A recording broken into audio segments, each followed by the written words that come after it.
Está aqui demonstrado, 80 bi só nos 3 primeiros meses de aumento de arrecadação em função do trabalho do Congresso Nacional. Tivéssemos nós, quando votamos CARF, apostas esportivas, offshores, fundos exclusivos, subvenções de ICMS, arcabouço fiscal, identificado que era necessário escrever isso em cada um desses projetos, nós teríamos escrito. Não teria problema nenhum de vincular qualquer tipo de receita dessa natureza para poder socorrer os municípios do Brasil. E certamente isso vai acontecer, porque nós, evidentemente, não vamos desistir de defender os municípios do Brasil, de defender os setores da economia.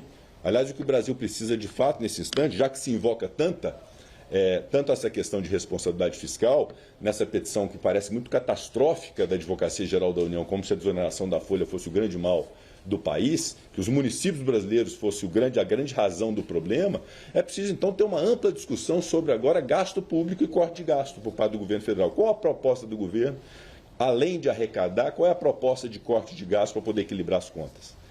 Qual outra arrecadação sustentável nós temos a partir de um plano de desenvolvimento nacional, de um novo ciclo industrial, de novas matrizes energéticas, de novos investimentos que nós podemos ter para poder crescer a economia? Está todo o empresariado perplexo e com dificuldades hoje de trabalhar no Brasil em razão dos excessos de oneração, criação de impostos, aumento de alíquotas, etc. Então, já que houve esta provocação de uma reflexão em relação a isso, então vamos fazer um grande debate agora também a respeito de como que se aumenta a arrecadação sem sacrificar o contribuinte que produz e gera emprego, e onde nós podemos cortar os excessos de gastos públicos, e nós vamos estar dispostos a fazer esse debate. Portanto, seja sob o ponto de vista político, diante de todo o histórico que nós vivemos no Brasil nos últimos tempos, da contribuição do Congresso Nacional para o governo e para o equilíbrio das contas públicas no Brasil, com todos esses projetos que nós aprovamos. Seja sob o ponto de vista técnico, que vai ser retratado num recurso ao Supremo Tribunal Federal, que eu espero muito que os ministros do Supremo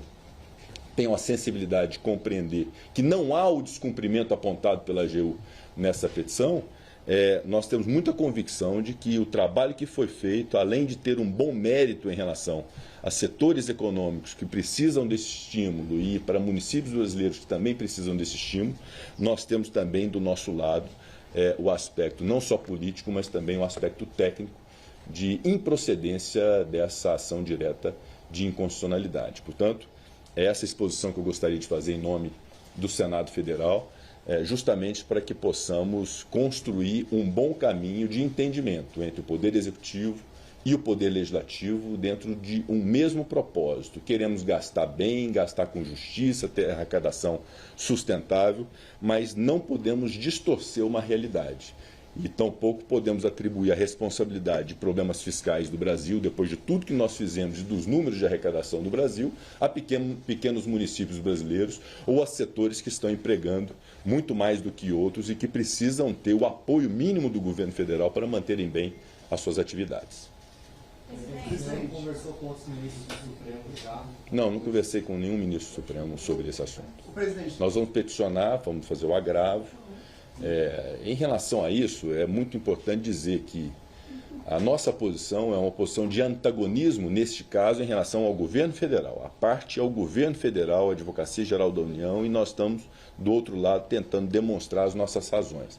E cabe ao Supremo Tribunal Federal decidir, isso precisa ser respeitado. As decisões da Corte, qualquer que seja a decisão, evidentemente que é uma decisão respeitada. Que eu espero que o Supremo Tribunal Federal decida com base na realidade.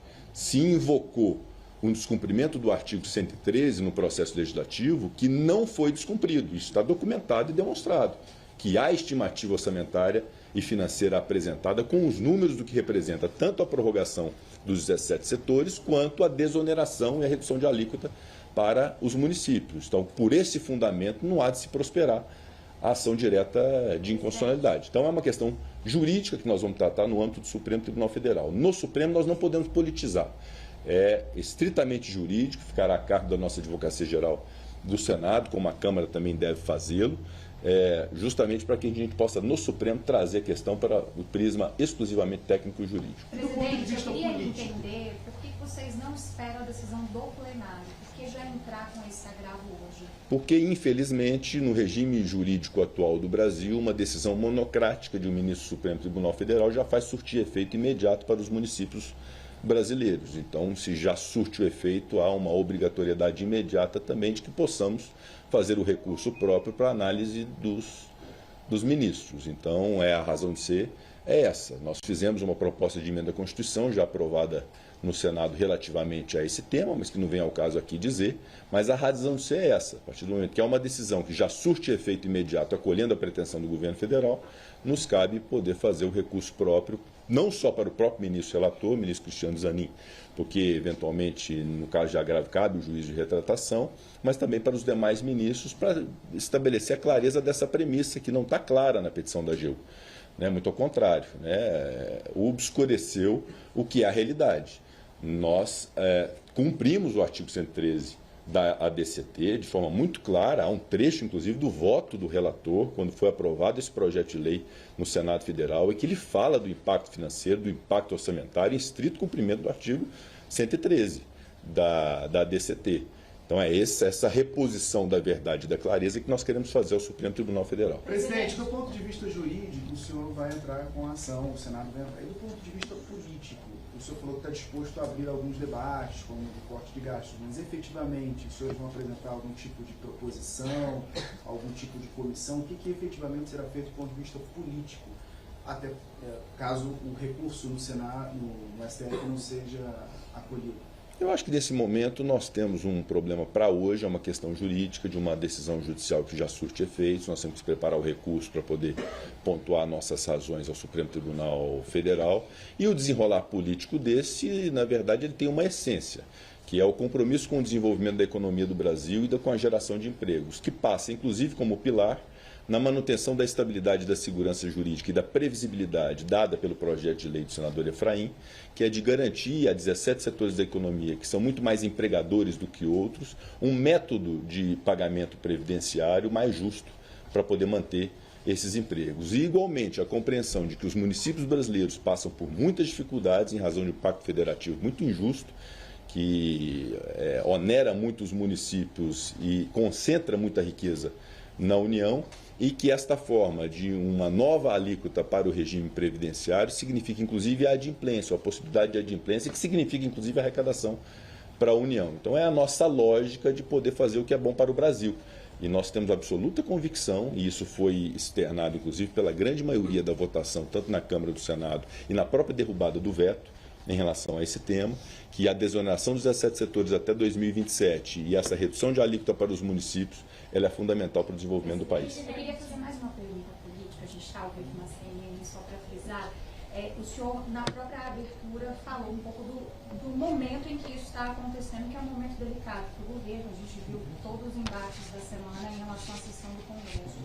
Como é que o senhor, como presidente do Senado, analisa o clima que ficou com os parlamentares, porque pelo que a gente conversou com muitos deles, até os parlamentares da base ficaram muito chateados com essa decisão burocrática do ministro Zanin. Como é que isso pode representar percalços para o governo em pautas que vêm pela frente, como o próprio debate, que haveria uma intenção de ser votado na semana que vem? Bom, primeiramente, em relação a decisões judiciais, não nos cabe aqui fazer qualquer tipo de ataque. Quando discordamos de uma decisão judicial, o correto e republicano e democrático é recorrer dela. Por mais que a gente discorde, a gente respeita, é muito importante que a gente retome a cultura e a lógica de respeito a decisões judiciais no Brasil. O que nos gerou perplexidade e muita insatisfação ao Congresso Nacional foi o comportamento do governo federal.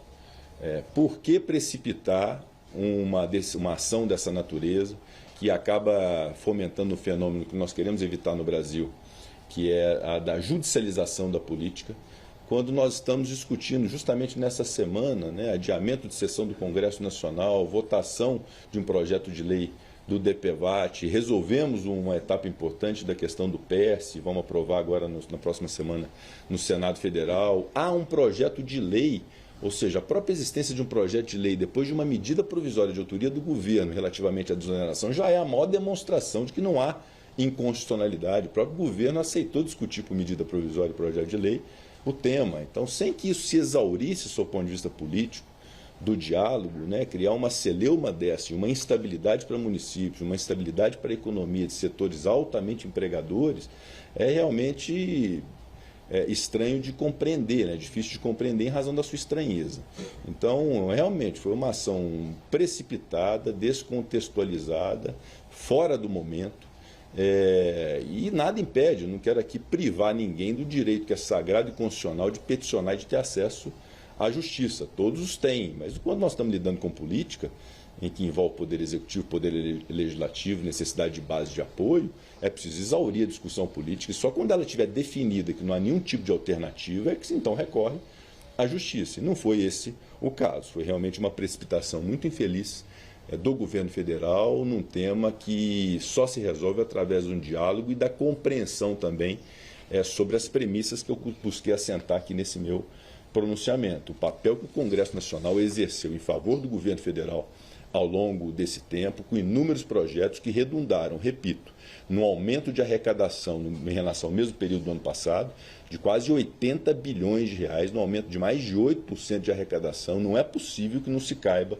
socorro aos municípios brasileiros nesse contexto.